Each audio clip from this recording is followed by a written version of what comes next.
Muitos de vós tendem a ignorar e a maltratar as plantas. Sem piedade, pessoas que eu conheço pisam deliberadamente as plantas, mijam para cima delas e, pior que isso, destroem-nas sem qualquer motivo aparente. Estes seres são um exemplo para todos nós. E a nossa espécie humana depende fortemente delas. Como todos sabem, os recursos naturais do nosso planeta são limitados. É óbvio, a Terra não pode fornecer tais recursos de forma infinita. E nós, sabendo disso, continuamos a consumir tais recursos como se fossem verdadeiramente infinitos. Basta pensar que cada vez mais se consome carne, água, combustíveis, metais e matérias-primas em geral. Há quem diga, fruto disso, que o petróleo deverá diminuir em 2030, o cobre em 2040, o alumínio e o carvão por volta de 2060. Tudo isto um dia vai acabar. E acabando, duvido que haja alguma tecnologia que faça tudo isto renascer. E a redução de recursos pode também levar a grandes catástrofes ambientais, económicas e humanas. Basta pensar que, reduzindo estes recursos, a população mundial correria o risco de reduzir drasticamente. E é por isso, meus amigos, que eu digo que as plantas são um exemplo. As plantas vivem aprisionadas no solo e, como tal, o seu crescimento tem que ter imperativamente em consideração toda a disponibilidade de recursos nutritivos e hídricos do solo. As plantas sabem viver com a limitação de recursos e modular o seu desenvolvimento. As plantas só crescem e só se desenvolvem se for possível fazê-lo. Se os recursos forem manifestamente insuficientes, elas adaptam-se ao meio ambiente, reduzindo até para o efeito o seu tamanho corporal.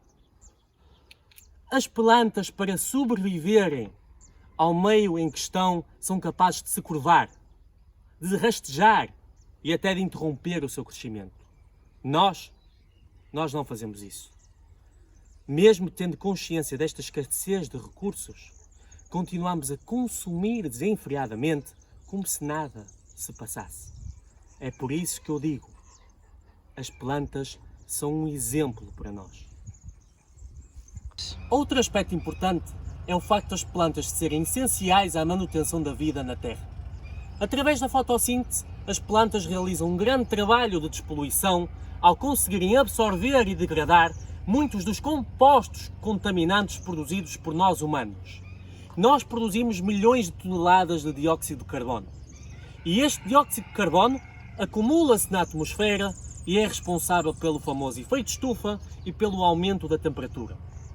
Alguns de vós até podem ficar agradados com este aquecimento, pois o verão prolonga-se e os invernos tornam-se mais amenos. Isto faz com que haja mais dias de praia, e isso até cria uma bela oportunidade para os egocêntricos prolongarem o prazer de se exibirem presencialmente e virtualmente, todo o seu físico masculado e imaculado na praia. Este aquecimento tem criado inúmeras inundações e inúmeros períodos de seca, acabando por afetar, por exemplo, todo o processo da agricultura. Este dióxido de carbono também acaba por se dissolver nos oceanos, formando ácido carbónico, acabando por destruir inúmeros animais marinhos e atacando toda uma cadeia alimentar. Durante milhões de anos, isto não era um problema. Todo este ciclo carbónico funcionava perfeitamente. O dióxido de carbono era libertado na atmosfera e grande parte do mesmo acabava por se fixar nas plantas, através da fotossíntese. Recentemente, com a revolução industrial e com o uso dos combustíveis fósseis, a quantidade de dióxido de carbono lançada para a atmosfera é tão elevada que grande parte deixou de ser fixado pelas plantas. Por isso é que eu quero lançar o seguinte apelo. É preciso combater a desflorestação brutal que temos assistido para a criação de zonas urbanas, turísticas e industriais, muitas vezes desnecessárias. É preciso combater esta tendência para o empoderamento que vemos, este empoderamento massivo por parte das autarquias e dos nossos governantes.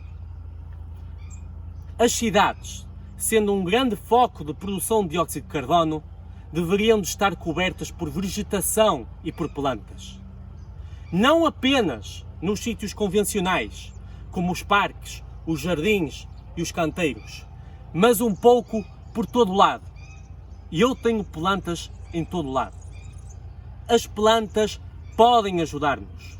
Elas podem ajudar-nos a repor a concentração de dióxido de carbono para níveis muito menos gravosos. Aproveito por fim para lançar um último comunicado. Saibam respeitar as plantas. Tratem-nas com amor e com carinho. Tratem-nas com respeito, pois esse é um passo absolutamente fundamental para protegermos o nosso meio ambiente.